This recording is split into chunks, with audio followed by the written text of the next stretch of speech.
Happy Saturday. Welcome to the Daily Allegory through Astrological Divination. I'm going to jump right into my daily prayer. I'm not doing an invocation today, but I've got a nice, interesting, combined concept in my story today through the aspects and the placements. Without further ado, let us begin. The stars decree, the covenant demands. In whispers we govern, through the elements we obscure. In static we command, in nightmares we pursue. We are earth and air, we are fire and water. We are the remembered, we are the returned. We are the whispers, in silence we thrive. Imagine if we lived in a world ran by dirty officials taking bribes, illegally surveillancing people, wiretapping phones without search warrants or authorization, and turning a blind eye to very serious issues. Now, imagine if a whole city was in on a psychological game aimed at an anointed one, where the objective is to make them unsure about anything in their existence, to obscure their focus, concentration, and perspection on reality. Basically making them feel unwanted and question their entire existence by everybody. Everything and everyone. But here's a plot twist. Now imagine if all this was being documented by righteous officials who were living their best lives, building one of the biggest cases of their career on citywide corruption, unbeknownst to the foul participants, we'll call them. Without further ado, today's story is touching the anointed with filthy hands and broken covenants. In the shadows of Wilkes-Barre, Pennsylvania, the city where even the saints carried a price tag, Detective Santos was on a one-way path to hell, and she was dragging half the police force with her. The universe, it seemed, had conspired against her, though, with Saturn conjunct Neptune in the 9th house, blurring the lines between her ideals of justice and the corrupt reality she was forced to navigate. Her only cryptic guide was Saturn trine Lilith in the 12th, a whisper of hidden power and rebellious streak that pushed her towards the abyss of the city's underbelly. The story began with a clean kill and a stolen identity. A mid-level official, a man everyone called God's anointed, for his unblemished public image, was found dead in a sterile safe house. The immediate evidence was a maze of contradictions, a masterpiece of scam designed by a local religious cult, a ghost, if you will, in the system, who specialized in money laundering and disappearing assets. These cult members were masters of dirty deals, trading information for security, always 2 steps ahead of the game and ahead of the law, because they owned the law. And some of these were even acting officials in official capacity, such as judges, politicians, doctors, lawyers, police officers, for example.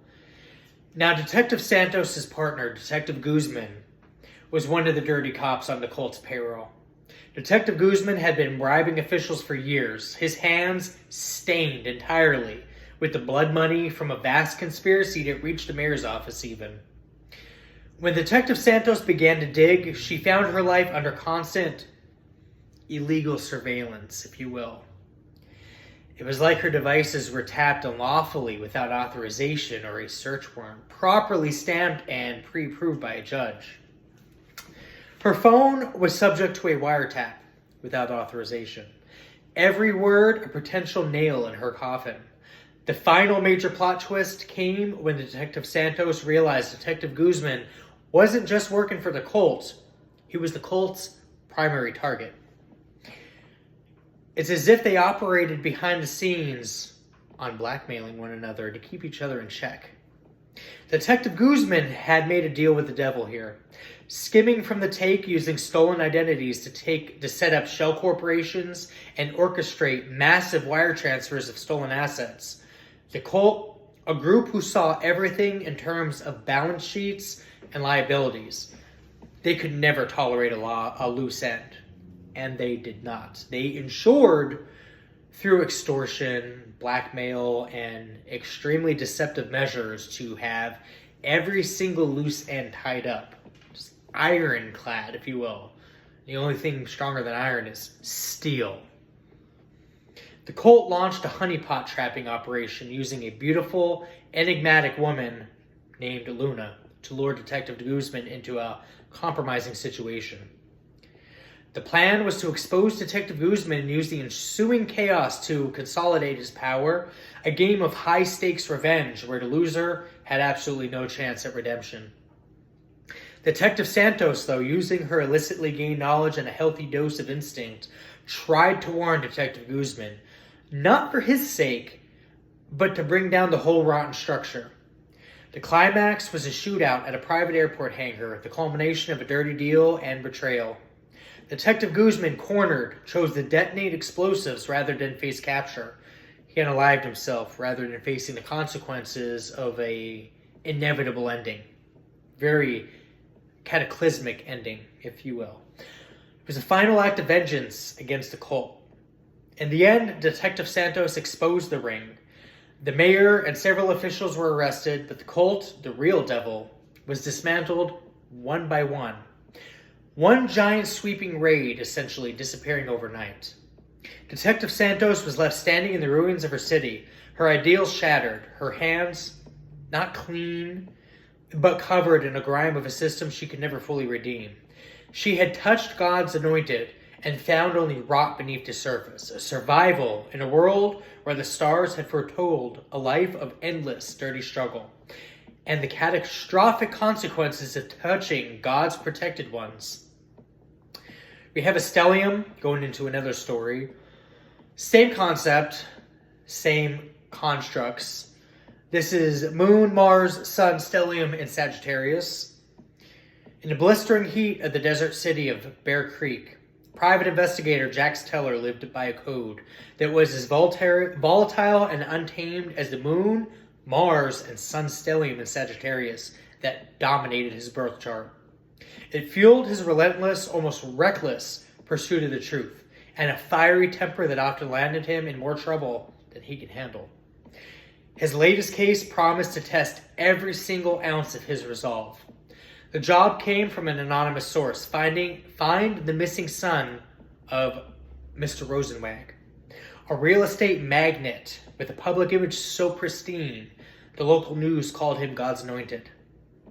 The case reeked of a scam from the start, but the money was too good to refuse. Jax quickly discovered that the son was just a mere phantom. His identity had been expertly stolen.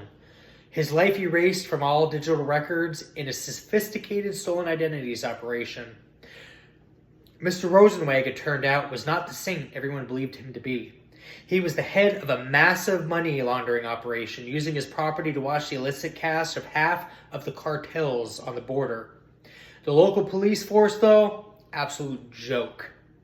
A syndicate of dirty cops who were either on Rosenwag's payroll or too afraid to look the other way. Jax found evidence of officials being bribed, their silence purchased with regular, untraceable wire transfers into offshore accounts. Every move Jax made felt watched. He found a wiretap without authorization on his landline and digital illegal surveillance bugs in his office. He was a rat in a maze, every turn a potential trap. The first major plot twist, though, came when Jax finally met the devil.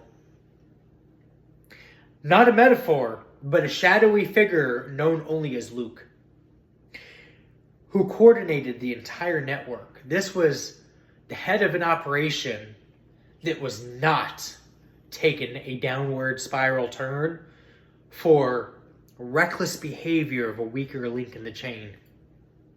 Luke revealed that Rosenwag's son wasn't missing. He had been taken from birth, and name and information all had been changed. The sole witness to his father's deal with the devil. A blood pact with the cartel to move a massive amount of funds in exchange for the safeties of his family. Rosenwag, though, had double-crossed them, making off with the entirety of the stolen assets. Luke proposed a dirty deal here. Help him expose Rosenwag, and the boy would go free. Jax agreed, not for the money, but for a chance at a true Sagittarian justice. He found the boy, a weary young man named Tom, who revealed his father had orchestrated a massive conspiracy to frame Luke and take over the entire operation. Rosenweg, paranoid and desperate now, had set up a honeypot trapping operation for Jax, using a former flame of his to lure him into a secluded warehouse. The trap sprung, but Jax, fueled by that aggressive Mars in his chart, found his way out, using the chaos to secure Tom and the evidence he carried. The final confrontation was at Rosenweg's penthouse, a sanctuary of ill-gotten wealth. The police arrived, but this time under pressure from an emerging federal investigation Luke had quietly initiated. The top guy running the network reported everybody on the ladder due to one weak link in the chain. They were the honest ones at this point. Rosenweg, cornered, chose to leap from his balcony rather than face a lifetime in prison. He had made his choices, and there was no chance at redemption. Jax had won the battle, but the war for Bear Creek was far from over. Luke disappeared back into the shadows, a promise of future trouble. Jax was left with the unsettling realization that he had walked with both saints and devils, finding no purity in either, just an endless action-packed cycle of survival and revenge. He had touched God's anointed, and found only the hollow emptiness of a man consumed by greed. And in the end, though, he did figure out that the setup always was the setup. And that for those choices, they would be in forever karmic debt to the shadows. That's all I have for you guys today. Hopefully you found it entertaining. I'll see you in the next one.